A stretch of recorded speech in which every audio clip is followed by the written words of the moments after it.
Frantic competition among European powers marked the late 1800s and early 1900s.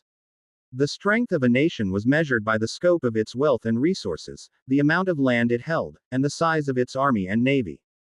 The leaders of many countries believed that a nation could only achieve its political and economic goals if it had a strong military, a belief known as militarism.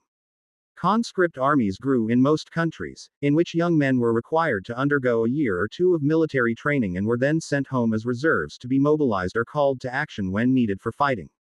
Naval budgets increased every year, especially in Great Britain and Germany. No country wanted to be without allies if war broke out, so two major military alliances took hold. Germany, fearful of being hemmed in by enemies on its east and west, signed an agreement with Austria-Hungary to support each other in a European war. Russia and France reached a similar agreement. Militarists increasingly viewed their nation's armed forces as above criticism. And many greatly admired such military values as self-sacrifice, discipline, and obedience. War was increasingly seen as an adventure, an opportunity to fight and even die for one's country. Karl Pearson, a British writer at the time, claimed that wars are necessary. He maintained that nations could establish their rightful position in the world, by contest, chiefly by way of war with inferior races, and with equal races by the struggle for trade routes and for the sources of raw materials and food supply. Others held similar views. Count Theobald von Bethmann-Hollweg, the Chancellor of Germany at the turn of the 20th century, claimed that, the old saying still holds good that the weak will be the prey of the strong. When a people will not or cannot continue to spend enough on armaments to be able to make its way in the world, then it falls back into the second rank. For Pearson, Hollweg, and other Europeans, a nation was more than a country. To them, the members of a nation not only shared a common history, culture, and language but also common ancestors, character traits, and physical characteristics.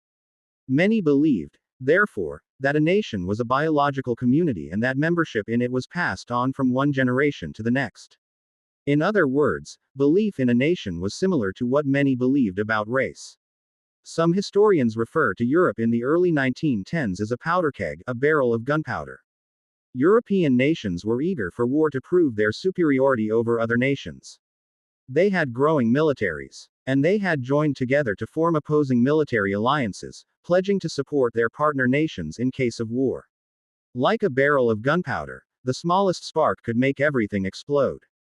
The spark that set off World War I came on June 28, 1914. When a young Serbian patriot shot and killed Archduke Franz Ferdinand, the heir to the Austro-Hungarian Empire, Austria, in the city of Sarajevo. The assassin was a supporter of the Kingdom of Serbia, and within a month the Austrian army invaded Serbia.